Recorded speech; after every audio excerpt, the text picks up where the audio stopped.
하나님이 나에게 복을 주셔서 제가 건강하고 하나님이 물질 축복해서 잘 먹고 잘 살 때 하나님의 사랑을 깨달은 게 아니라 내가 고통 중에 통증에서 어려움을 겪으면서 하나님의 사랑의 깊이를 깨달았던 그것입니다. 즉 깊이 깨닫고 확인됐습니다.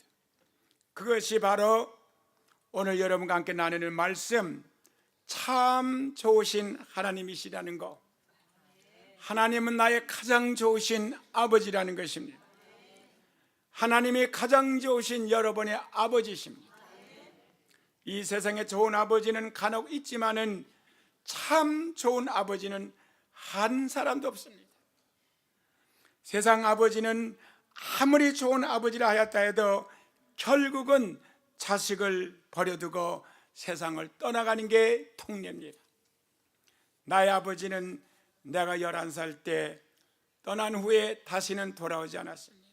그 후에 나의 고난과 고통은 장편 소설을 써도 다 기록할 수 없을 정도로 사연이 많습니다. 그거 통사장하라고 쓴 게 아니기 때문에 여기서 끝마치고, 아버지 없는 고아가 얼마나 불쌍하다는 거, 그렇게만 간단히 말씀드립니다. 그러나 우리 하나님 아버지는 당신이 낳은 자식을 절대로 영원히 내버려 두지 않고 고아로 놔두지 않습니다. 물과 성령으로 거듭나게 한 자식을 절대로 아버지는 고아같이 두지 않습니다. 그래서 요한복음 14장 16절 18절에 내가 아버지께 구하겠으니 그가 또 다른 보혜사를 너에게 주사 영원토록 너희와 함께 계시리니, 이 보혜사 성령은 하나님의 영이시고 하나님 자신이십니다. 그분이 우리 속에 임하셔서 다시는 너희를 떠나지 않겠다고 하셨습니다. 내가 너희를 고아와 같이 버려두지 아니하리라고 했습니다. 예수를 믿는 자녀들은 결코 고아가 아닙니다. 아버지가 항상 있다는 사실. 우리 하나님은요, 우리를 입양했습니다. 예수를 통해서. 너희가 세상의 종의 영을 받지 않고 양자의 영을 받았으므로 하나님을 아버지라 부르시니라. 바로 하나님은 예수를 통해서 우리를 입양했습니다. 그 아버지는 결코 우리를 버리지 않습니다. 너희를 고아같이 버려두지 아니하리라. 많은 사람들이 전화로 혹은 면담을 통해서 저에게 이런 말을 묻습니다. 하나님이 참 좋으신 분이라면 왜 나의 이 고통과 이 질병과 고난을 보고만 계십니까? 하나님이 천지하시고 전능하시다면서요. 하나님의 능치 못함이 없다면서 나를 사랑하신다면 왜 내 이 고난을 지켜만 보고 계십니까? 나는 마치 온 세상과 하나님께 버림받은 고아의 심정입니다 하고 어찌하여 묻는 성도들이 많았습니다. 나는 하나님이 원망스럽습니다. 저는 그 사람의 말을 들으면서 대답할 말이 없었고 마음이 착잡했습니다. 무엇이라고 위로해야 될지 모릅니다. 왜? 그 사람의 사정을 나도 너무 잘 알고 있었기 때문에. 그러나 성경 말씀에서 여기에 대한 정확하고 확실한 해답을 찾았습니다. 그 답은 하나님은 참 좋으신 아버지이기 때문이라는 것. 아니, 하나님이 참 좋은 아버지인데 왜 내 고난과 고통을 내버려 둡니까? 그냥 좋은 아버지는 고통을 덜어주겠지만 참 좋은 아버지는 더 고통보다 좋은 걸 주시기 위해서 그 고통을 그냥 드실 것입니다. 그게 무슨 말입니까? 묻습니다. 참 좋으신 아버지는 자식을 절대로 버릴 수 없기 때문입니다. 그게 무슨 말입니까? 그것은 누가복음 15장 1절에서 32절은 하나님이 당신이 낳은 자녀에게 어떤 아버지인가를 잘 보여주고 있습니다. 그리고 고통당하는 자식에게 어떻게 대해주는 것도 잘 말해주고 있습니다. 왜 자식의 고통을 당하는지도 잘 말해주고 있습니다. 그게 뭔데요? 오늘 제가 읽어드리겠습니다. 모든 세리와 죄인들이 말씀 들으러 가까이 나오니 바리새인과 서기관들이 원망하여 가라되 이 사람이 죄인을 영접하고 음식을 같이 먹는다 하더라. 여기는 두 종류의 사람이 나오고 각 종류마다 두 종류의 사람이 또 나옵니다. 첫 번째, 모든 세리와 죄인들이 말씀을 들으러 가까이 나오니 그랬어요. 그러면 여기에 세리가 있고 죄인들이 있습니다. 그들은 누구냐? 세리는 외국노입니다. 나라를 점령한 로마의 아부해가지고 정치적인 세력을 받아가지고 자기 민족에게 세금을 착취고 누리는 사람이 바로 세리였어요. 너무나 악한 사람들이에요. 반민족주의자들입니다. 거기다가 또 죄인들이라고 했어요. 분명히 죄인이라고 했어요. 죄인들이. 그들이 왜 여기 왔습니까? 말씀을 들으러 가까이 나오니 누구에게 가까이? 예수님에게 가까이 나왔어. 그들은 비록 매국노고 악한 사람이고 죄인들이지만 예수님 앞에 가까이 나왔어요. 근데 또 다른 카테고리 종류의 사람들이 있습니다.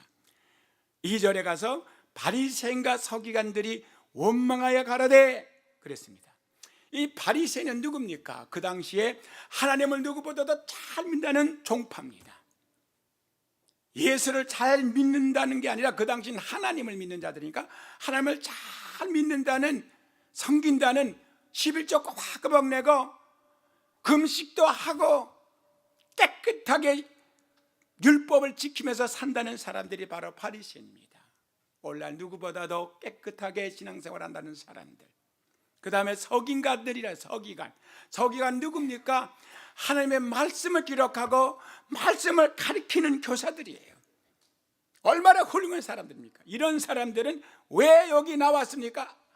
말씀을 들으러 나온 게 아닙니다. 죄인들은 말씀을 들어 나왔지만은 이 사람들은 원망하여 가로되, 누구에게? 예수님에게 원망하여 가로되 이 사람이 죄인을 영접하고 음식을 같이 먹는다 하더라. 이 사람이 누굽니까? 예수를 가리켜서 이 사람은 원망하여 가로되 이 사람 예수님은 죄인을 영접하고 음식을 같이 먹는다 하고 비평을 했습니다. 오늘날 교회가 그런 교회가 엄청나게 많습니다. 점 옷이나 깨끗이 입고 말이나 곱게 하고 행동을 잘하는 사람들은 환영하지만은 말이 거칠고 행동이 방탕한 사람을 교회에서는 싫어합니다. 그런 사람은 말하는 사람조차 싫어합니다. 그랬더니 예수께서 거기에 대한 해답을 직선적으로 얘기 안 하고 비유로 말합니다. 왜? 사람은 얼마나 자존심 있고 강팍한지 직접 얘기하지만 받아들이지 않아요. 그래서 비유로 말했습니다. 예수께서 저에게 이 비유로 이르시되 너희 중에 어느 사람이 양 100마리가 있는데 그 중에 하나를 잃으면 99마리를 들여두고 그 잃은 것을 찾도록 찾아다니지 않겠느냐. 양이 9마리가 있습니다. 90마리가 부자예요. 근데 한 마리 잃어버렸어요. 그까지 한 마리 잃어버렸으면 그까지 두고 가지. 그 한 마리 찾는데 얼마나 힘이 드는데 그걸 찾으러 다녀요? 그까지 하나 버리면 되지. 그리고 9마리가 또 새끼치면 또 될 텐데. 여기 잃어버린 양을 뭘 말합니까? 이탈된 양을 말합니다. 목자를 따라서 순종하고 간 양이 아니고 자기 고집대로 마음대로 떠나간 자입니다. 즉 죄인을 말하는 거예요. 바로 서지 못한 신자를 말하는 거예요. 그러면 내버려 두지 가라고. 그걸 찾으려고 하나를 잃으면 99마리 바로 된 양은 그냥 두고 들여다 놔두고 그 하나를 찾기 위해서 온갖 고난과 고통을 겪으면서 찾아서 다니지 않겠느냐 그랬습니다.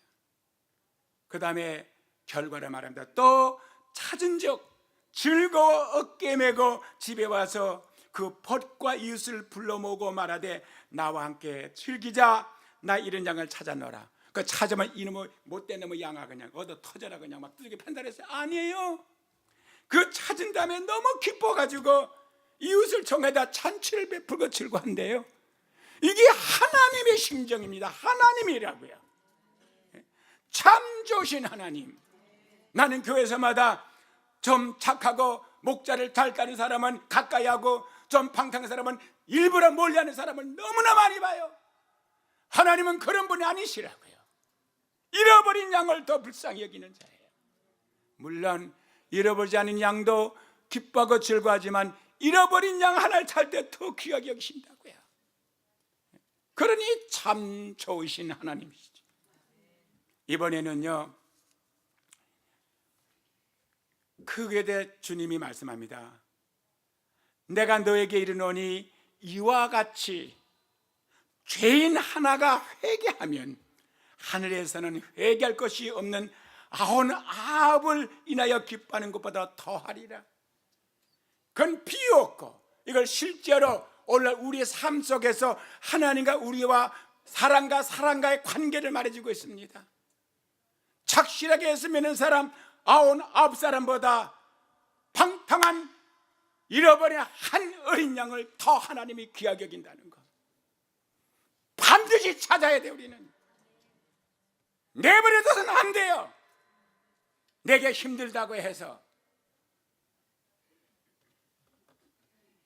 하나님 예수님은 그거로 예화를 마치지 않았습니다.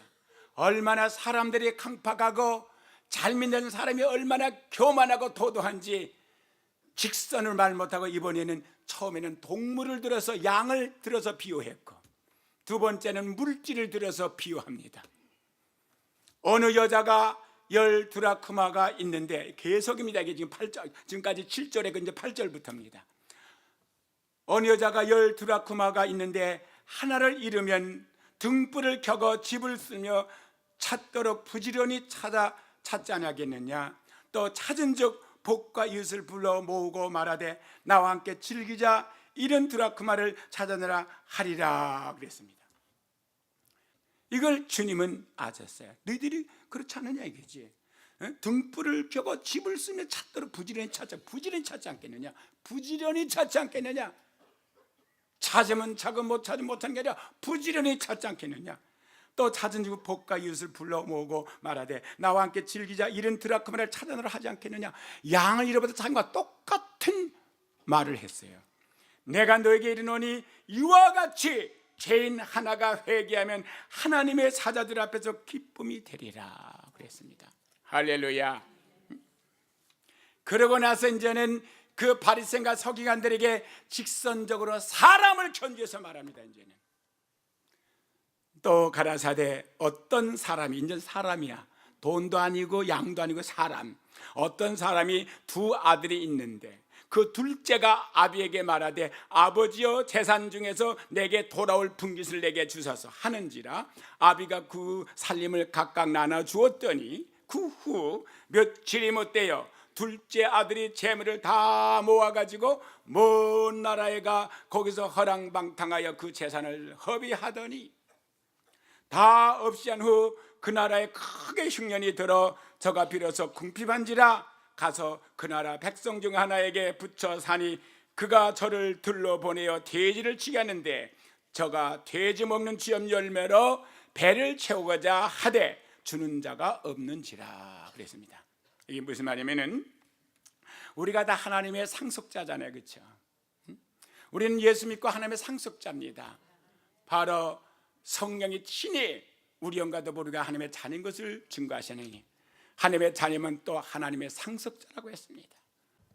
근데 못 깨달아서 이 아들은, 그래서 아비가 귀찮아가지고 아주 가독 먼 데로 가서 여기 보니까 그 돈을 재물 다 모아가지고 먼 나라 갔다 와서 먼 나라 허랑방탕하게 재산을 다 허비해버렸어요. 이제 돈이 다 떨어졌잖아요. 정말 돈도 떨어진 데다가 마침 흉년이 들었어 그 나라에. 그러니까 비로소 자기가 궁핍함을 알게 된 거예요. 이제 아버지 없이 살 수 없는 걸 알았어. 이제 왜 하나님이 내버려서 그 아비가 왜 끝까지 내버려둔 거 아니에요. 아버지는 찾고 있었지만 찾을 길이 없어서 먼데로 도망갔기 때문에. 어떤 사람이 두 아들이 있는데 그 아들 둘째가 아비에게 말하되 아버지는 자산 중에서 내게 돌아올 분깃달라 해서 갚으랬어. 허랑방에 다 써서 이제 궁핍해졌어. 깨달았어. 그랬더니 하는 얘기가 가서 그 나라 백성 중 하나에게 붙어 사니 그가 저를 둘러보내어 돼지를 치게 했는데 저가 돼지 먹는 쥐 열매로 배불리게 하나 주는 자가 없다 그랬어. 여러분, 주님 버리고 나가면 잘 살 것 같지만 절대로 잘 못 살아. 유혹은 오지만은 정작 가게 되면 망하는 거예요. 왜? 하나님이 잘되게 놔두질 않아. 왜? 잘되면 다시는 안 돌아오니까 지옥에 떨어질 거니까 잘못된 길 같은 거 하나님은 다 막아요. 아시라고요. 그래서 하나님이 참 좋으신 하나님이 절대로 지옥에 안 보내는 하나님. 예? 이에 스스로 돌이켜 이제 자 봐요. 이제 그렇게 됐더니 이에 스스로 돌이켜 가르되 내 아버지께는 양식이 풍부한 물꾼이 얼마나 많은고 나는 여기서 줄여 죽는구나 그랬어요. 스스로 돌이켜. 하나님은 절대로 강요하지 않습니다. 환경을 조성해서 지가 깨닫고 돌아오게 만들지.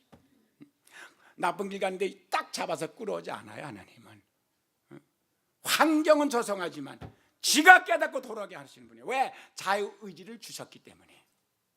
여기 보니까 스스로 돌이켜 가라되 내 아버지에게는 양식이 풍족한 품꾼이 얼마나 많은고.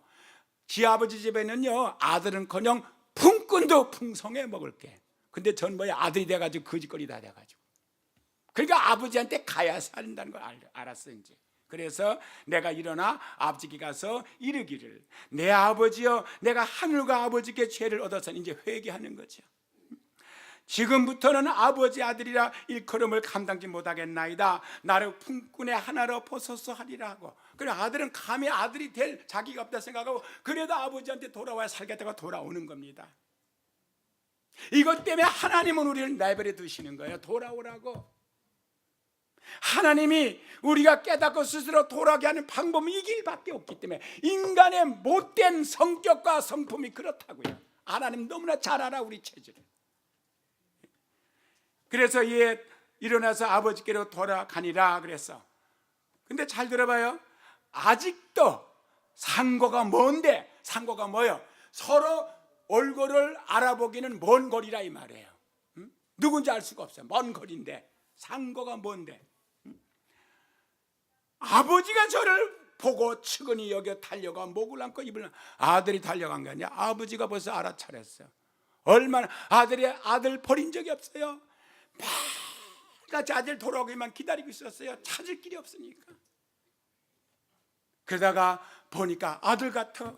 세월이 흘러갔고 나이 어린 아들이 나이가 들어갔고 그렇게 겉모습이 아름답던 아들이 먹지 못해가지고 패리하고 다른 거짓걸 됐는데도 아들을 알아본 거야. 우리가 아무리 예수 믿고 허랑방탕해도 하나님은 자식을 알아봐요. 아무리 고상한 사람이라도 아들이 아닌 것은 아들이 아니야. 아무리 죄짓고 허랑방탕해도 거듭난 사람은 하나님의 아들을 하나님 알아본다. 아직도 상고가 뭔데? 아버지가 저를 보고 측은히 여겨. 화가 난 게 아니야. 못되긴 게 아니야. 측은히 여겨 불쌍히 여겨 달려가 목을 안고 입을 맞췄어.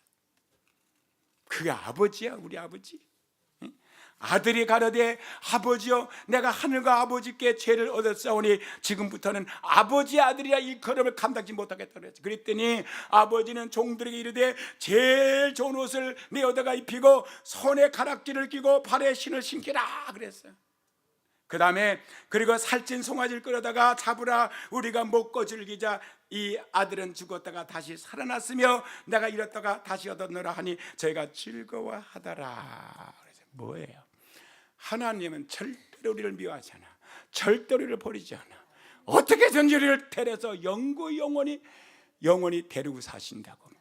그러니까 하나님 아직 그랬죠. 절대로 내 아들을 뺏을 자가 없다 그랬지. 내 자녀 뺏을 자가 없다고. 여러분이 좀 세상에서 고통당한다고 하는 버렸다고 생각하지 말아요. 그게 하나님의 도를 찾는 방법이에요. 절대로 사람들이 어려움을 당하고 하나님한테 매맞는 사람을 갖다가 저거 멸시하지 말아요. 하나님이 그를 사랑하기 때문에 징계하시는 거예요. 없이 여기지 말아요. 그런 사람들을. 근데요, 바리새인같이 서기같이 아버지 잘 섬긴 큰아들은 어떤가 보겠습니다. 맏아들은 밭에 있다가 돌아와 집에 가까웠을 때 풍류와 춤추는 소리를 듣고 한 종을 불러 이 무슨 일인가를 물은데, 종이 대답하되 당신의 동생이 돌아왔음에 당신의 아버지가 그의 건강한 몸을 다시 맞아들이게 됨을 인하여 살찐 송아지를 잡아내다 하니, 저가 노하여 들어가기를 줄고 아니하거늘 아버지가 나와서 권한대. 형이 가만 집으로 돌아다 보니까 뭐 풍류 소리가 나고 춤추는 소리가 나요. 도대체 우리 집에서 무슨 소리가 나냐 했더니 종들이 하는 얘기가, 당신 동생 그 재산 다 가지고 멀리 도망가던 그 동생이 이제 거지 걸 다 돼가지고 몸은 그래도 건강히 돌아왔다고, 아버지가 너무 좋아서 지금 잔치를 받았더니 이 형이 화가 난 거야. 그런 못된 동생을 말이야 왜 맞이하냐 그거죠. 그런 집안 재산 다 말아먹은 자식을. 조금 전에 그 바리새인과 서기관들이 원망하여 가라되 왜 예수님께서 그런 죄인들하고 같이 밥을 먹고 같은 집에 있냐, 그거 똑같은 말이에요. 여러분, 이 교회에서요 겉보기 착한 사람만 모으고 보리 허름방탕한 사람은 나쁘다 생각하지 말아요. 그 속은 달라야 다. 껍데기 보고 몰라요. 그러니까 이 형이 아주 노해서 안 들어간 거예요. 그러니까 아버지가 그걸 알고 나와서 들어가자 그러니까 뭐라 그런지 아세요? 저가 노하여 들어가기를 즐겨 아니하고는 아버지가 나와서 권한데, 아버지께 대답해 가로되 내가 여러 해 아버지를 섬겨 명을 어김이 없거늘 나에게는 염소새끼라도 주어 나와 내 벗을 즐기게 한 일이 없나이다. 자기는요 집도 안 나가고 집에 있어서 아버지 섬기고 밭도 갈고 다 하고 다 도와주고 충성했고 효도했는데 나한테는 염소새끼도 한 마리 앉았단 말이지. 아니죠. 그게 다 그 아들 거 아닙니까? 지가 알아서 먹고 마시고 할 것이지 언제가 다 지 것이 되는데. 그러니까 우리가 착실히 예수 믿는 사람은요 하나님의 사랑을 못 느껴요. 왜? 하나님의 사랑을 지가 아나. 못되게 허랑방탕 했는데도 불구하고 하나님이 쫓아내지 않고 맞아준 걸 볼 때 그때 하나님의 사랑을 알게 되지. 그러니까 그러면서 하는 얘기가, 아버지의 살림을 창기와 함께 먹어버린 이 아들이 돌아오매 이를 위하여 살찐 송아지를 잡으셨나이다 그러면서 아버지를 책망하는 거예요. 그랬더니 아버지가 이르되 예, 너는 항상 나와 함께 있으니 내 것이 다 네 것이로되 이 내 동생은 죽었다가 살아났으며 내가 잃었다가 얻었으니 우리가 즐거워하고 기뻐하는 것이 마땅하도다. 이제는요 예수님은 지혜가 많으신 분이 돼서 양을 비유했고, 그 다음에는 돈을 비유했고, 사람들이 돈을 더 가까이 하는 게, 그 다음엔 사람을 비유했고, 그 다음엔 직접 비유한 거예요. 우리 하나님 참 좋으신 하나님이시죠. 차별하지 않고 사랑하는 거, 평판하지 않고 남을 판단하지 않고 남을 정죄하지 아니하고 비방하지 않고 사랑하는 거. 착실한 신자와 방탕한 신자를 보여주고 있는데요, 착실한 신자라고 해서 그 사람 하나님 더 사랑하고 방탕한 신자라고 더 사랑한 거 아닙니다. 그러고 착실한 신자보다는 방탕한 신자가 하나님의 사랑을 더 깨달아. 그래서 죄 많은 것에 은혜가 안 많다는 게 그거야. 죄 많은 사람을 죄 없는 사람보다 더 사랑한다는 말이 아니라 그 반응이 그렇다는 거예요. 느낀다는 거예요. 잘못된 자식은 매를 맞아야 잘못을 깨닫고 하나님 품으로 돌아오기 때문에, 하나님은 인간의 성품을 너무나 잘 알기 때문에, 그래서 하나님은 참 좋으신 하나님이기 때문에 당신이 지금 고난을 겪습니다 했어요. 그 사람이 깨달았어. 회개하고 자유를 얻었어요. 그 후에. 그래서 호세아 선지자는 오라 우리가 여호와께로 돌아가자. 그건 돌아가자는 말은 떠났다는 말 아닙니까? 그렇잖아요. 그러니까 돌아오자 한 거예요. 왜? 보세요. 여호와께서 우리를 찢었으나, 왜? 떠나니까 찢지 하나님이. 돌아오라고. 도로 낫게 하실 것이요. 하나님의 목적은 찢는 게 목적이 아니라 낫게 하는 게 목적이고 축복이 목적이지, 고통을 주는 게 목적이 아니에요. 평안을 주는 게 목적이죠. 도로 낫게 하실 것이요 우리를 씻었으나 싸매어 주실 것이라. 하나님이 치셔요 쳐. 하지만 그대로 놔두지 않아 싸매 주세요. 여호와께서 이틀 후에 우리를 살리시며 제3일에 우리를 일으키시리니 우리가 그 앞에서 살리라. 돌아오라 그렇게 하십니까? 돌아오지 않으면 결국에는 현실에서는 잘못 살더라도 지옥으로 가니까. 그리고 영원한 세계 후세 가서 영원한 멸망을 받지 않기 위해서는 그 길밖에 없기 때문에 현실에 잠깐 고난은 당해도 영생을 얻게 하기 위해서 하나님은 너무 참 사랑이 많으셔서 좋으신 분이기에 하나님 얼마나 우리가 고난당할 때 아파하신지 아십니까? 너무 좋으신 하나님 절대로 우리를 고아로 두지 않고 영원히 같이 사시려고 그 길밖에 없었어요. 여호와께서 이틀 후에 우리를 살리시며 제3일에 우리를 일으키시리니 우리가 그 앞에서 살리라. 그러므로 우리가 여호와를 알자. 힘써 여호와를 알자. 그래서 그의 나오심은 새벽빛같이 일정하시니 비와 같이 땅을 적시는 늦은 비와 같이 우리에게 임하시리라 그랬어요. 할렐루야. 이 말씀의 뜻을 잘 생각해 보십시오. 그는 찢었으나 덜어낫게 하시고 그는 찢었으나 싸매 주신다. 그러면 여러분과 나에게 고통 주는 게 하나님의 목적이 아니죠. 그건 과정이지. 돌아오게 하는 과정. 그리고 목적은 우리에게 복을 주시는 거예요. 아멘. 그럼 우리가 불편한 게 뭐가 있어? 하나도 없지. 하나님은요 자녀를 판단하지만 정죄하지는 않습니다. 하나님 판단해야죠. 하나님 믿는 자녀가 잘못되면 잘못된 걸 하나님께서 구별하셔야지. 그 구별 못하면 어떻게 돼? 안 되지. 그러면 하나님이 마귀하고 동급이 되게 해요. 그러나 정죄는 안 해요. 그러면 판단과 정죄가 뭐가 다릅니까? 판단은 내가 잘못했을 때 죄를 지을 때 그건 죄야 하는 게 판단이에요. 하나 정죄는 그것 때문에 너는 죄인이 하고 딱 끝을 내버리면 회복할 길이 없게 만들어버리면 그건 정죄예요. 그거는 그 뒤에 죗값을 지불해야 돼. 그게 심판이야, 심판. 그래서 정죄받은 그리스도인은 불신자는 심판을 받지만은 판단받은 그리스도인은 형벌, 즉 징계는 받아도 심판은 안 받아. 그렇기 때문에 예수 믿는 사람들은 절대로 정죄라는 말을 쓰지 않고 반드시 예수 믿는 사람은 판단이라는 말을 써서 판단. 그리고 판단 결과는 뭐냐? 징계가 따라와. 절대 심판이 따라온다는 말을 한 군데도 안 써. 읽어보라고요, 성경을. 딱딱 분리해놨지. 예수 믿는 사람한테, 거듭난 사람한테는 잘못했을 때 판단이 되고 판단이 오면 징계가 따라오지만 절대로 정죄가 안 오고 정죄가 없기 때문에 심판을 안 와. 지옥에 안 가기 때문에. 그래서 바로 하나님의 자녀를 징계하시나 심판하지 않으신다는 거. 판단과 정죄는 이렇게 달라요. 징계와 심판이 다릅니다. 징계는 바른 길로 가라고 어려움을 주는 것이고 심판은 망하라고 집어넣는 거예요. 끝이에요. 이것을 여러분들에게 성경을 통해서 보여드리겠는데 고린도전서 5장서부터 그 다음에 고린도전서 11장, 히브리서 12장에서 보여드리겠습니다. 고린도전서 5장 보게 되면 1절에 너희 중에 심지어 우명이 있다 함을 들으니 이런 우명은 이방인 중에서라도 없는 것이라 누가 그 아비의 아내를 취했다 하더라. 이게 뭐예요? 여기 보니까 노예 중에 그래서 노예 중에는 무슨 말이야? 노예가 누구야? 이거는 예수 믿는 사람을 가리켜 말한 거예요. 고린도 교회 성도들에게 한 얘기야. 노예 중에. 다는 아니야. 노예 중에 그 말이야. 당신들 중에.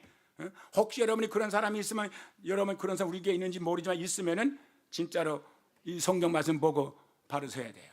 심지어 우명이 있다 함을 들으니 이런 우명은 이방 중에라도 이방이 뭐야? 믿지 않는 사람들. 그러니까 이건 믿는 사람이 분명하죠? 그럼 믿지 않는 사람들이 이런 우명은 안 한다는 거야. 자기 계모, 아버지 부인하고 잠자는 짓은 안 한다는 거죠. 세상 어떤 여자와 그런 짓을 할지 몰라도 절대로 자기 아버지 아내하고 잠자는 그런 우명하는 사람은 없다는 거야. 그런 청년은 예수 안 믿는 사람도. 그런데 이 사람은 예수 믿는 사람은 그런 짓을 했어. 그리하고도 너희가 오히려 교만하여졌어. 어찌하여 통한이 여기지 아니하고 하나님을 무시하고 말이야. 하나님 앞에 정말 통한이 아파하지 아니하고 회개하지 아니하고 그 말이야. 그 일 행한 자를 그런 행동한 자를 너희 중에 물리치지 아니하였느냐? 내버려뒀냐 그 말이죠. 그러고 나서 내가 실로 바울이 말입니다 하는 지금 쓴 편지야. 내가 몸으로는 떠나 있으니까 바울이 그때 고린도 있지 않아서 딴 데가 있었어요. 그러니까 이 소문을 듣고 이제 몸은 떠나 있으나 영으로는 함께 있어서 영은 항상 거기 있었어요. 여러분 여기 살아도 마음은 항상 집에가 있을 수 있잖아요. 그러니까 영은 공간을 초월하거든요. 시간도 초월하고. 그러니까 바울의 마음은 그 교회에 있었다고요. 그러니까 영으로 함께 있어서 거기 있는 것 같이 이 일 행한 자를, 이런 우맹한 자를 이미 판단했다. 뭐 했다? 뭐 했다? 정죄했다? 정죄했다? 왜 판단을 했을까? 이 사람은 믿는 사람이기 때문에. 정죄 안 했어. 정죄하면 그 사람 지옥 가야 돼. 판단하였노라. 4절에 주 예수의 이름으로 너희가 내 영과 함께 모여서 우리 주 예수의 능력으로 이런 자를 사단에게 내어주었으니, 이런 자가 누구야? 우맹한 자를 교회에서 사단에게 내줘서 교회 밖으로 내쫓아버렸어. 교회 안에는 성령이 계셔. 교회 밖에는 마귀 세상이고 내쫓아버렸어.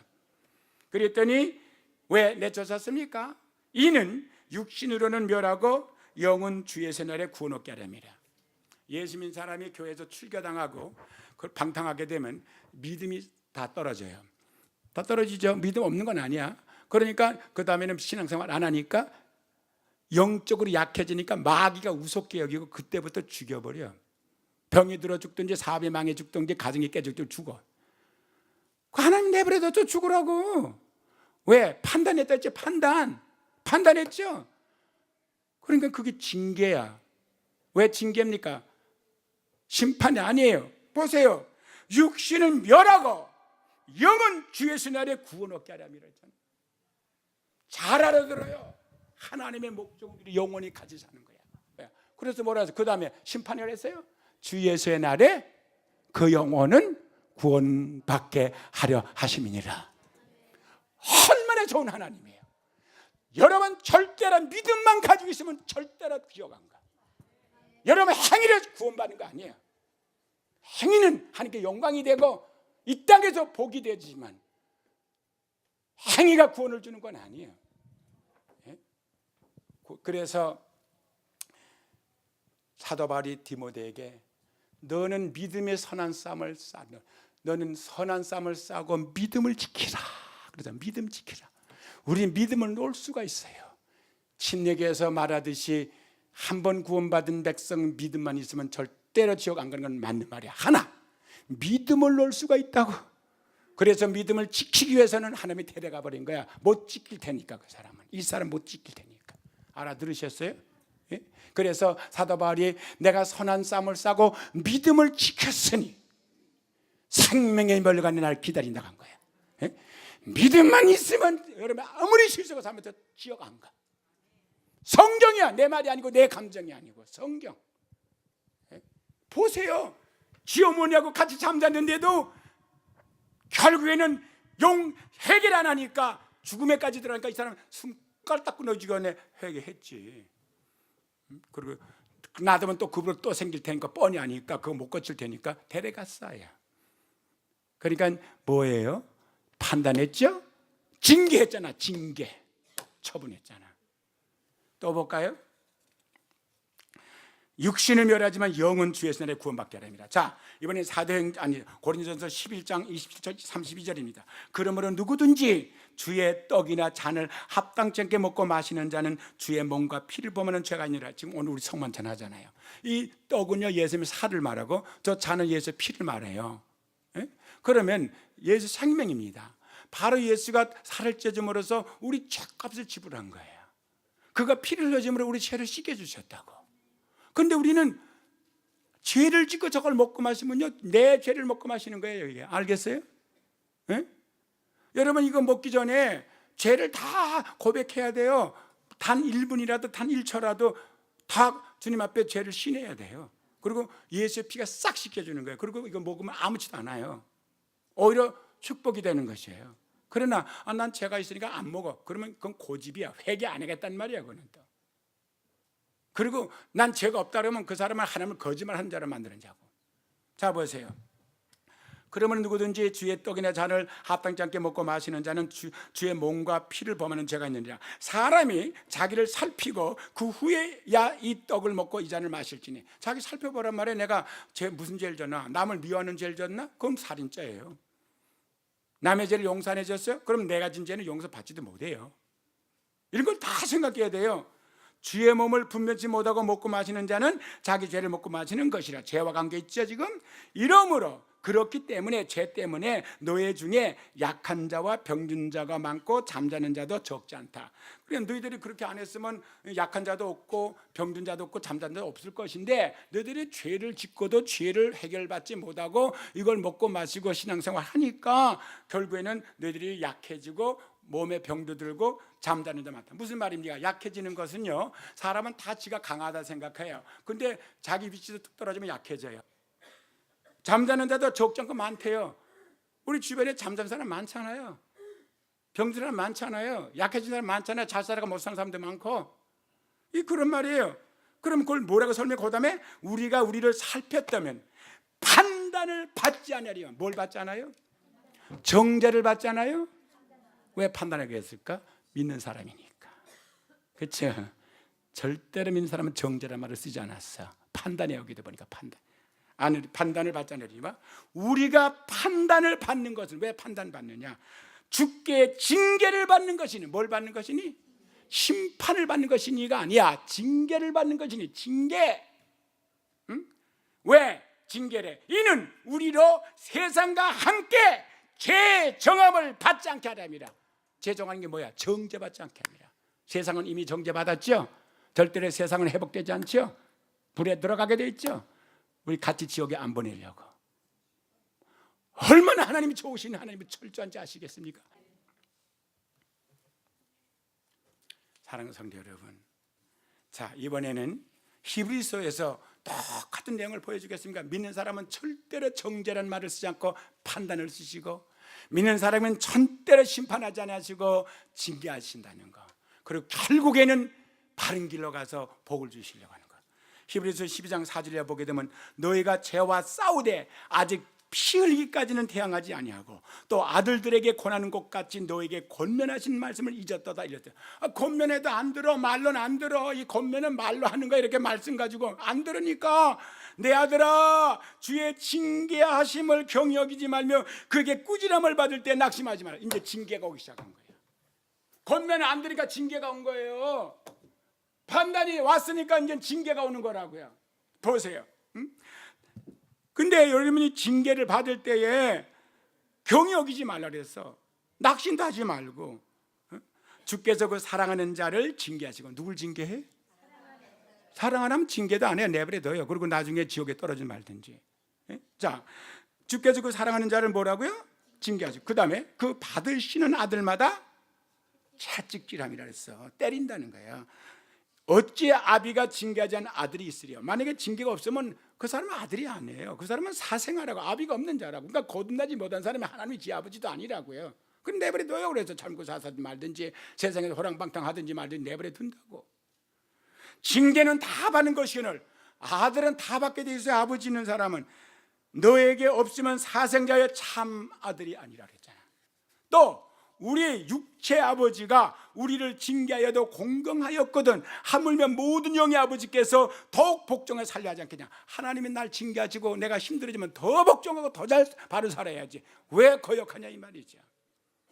저희는 세상 아버지는 잠시 자기 뜻대로 우리를 징계하였거니와 오직 하나님은 우리의 유익을 위하여 그의 거룩하심에 참여케 하느라 그랬어.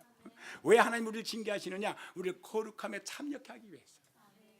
무릇 징계가 당신은 즐거워 보이지 않고 슬퍼 보이나 후에 그로 말미암아 연달한 자에게는 의의 평강한 열매를 맺나니 그러므로 피곤한 손과 연약한 무릎으로 일으켜 세우고 너의 발을 위하여 곧은 길을 만들어 저는 다리로 하여금 어그러지지 않고 고침을 받게 하려 함이니라.